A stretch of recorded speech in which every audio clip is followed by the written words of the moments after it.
साथियों 5 जनवरी 2011 को supreme court द्वारा एक जजमेंट दिया गया और उस जजमेंट में कहा गया कि इस देश के जो 8% आदिवासी है वही इस देश के असली मालिक हैं।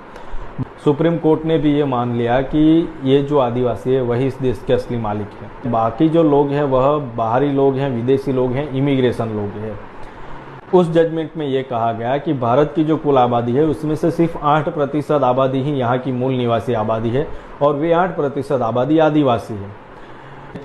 उस रिपोर्ट में दूसरी बात ये कही गई कि हमें तो आदिवासियों को शुक्रिया कहना चाहिए क्योंकि उन्होंने ही खेतों को सींचा है, उन्होंने ही जल को प्रदूषित होने से बचाया, उन्होंने ही जंगल को बचाया और उन्होंने ही पर्यावरण को भी प्रदूषित होने से बचाया है। लेकिन जो बाहरी विदेशी आक्रमणकारी आए तो उन्होंने जंगल को भी खत्म कर दिया, उन्होंने जो जल था उसको भी प्रदूषित कर दिया और जो पर्यावरण है उसको भी प्रदूषित कर दिया। यह बात उस जजमेंट में कही गई है। दूसरी बात उस जजमेंट में कही गई कि कुछ जातियां जैसे कि ब्राह्मण, तो ये जो ब्राह्मण है वह विदेशी जाति है और उनका जो डीएनए है वो यूरोप में जो अभी लुप्त होने वाले इंसान हैं उनके डीएनए से उनका जो डीएनए है वह मैच होता है। यह बात भी रिपोर्ट में कही गई है।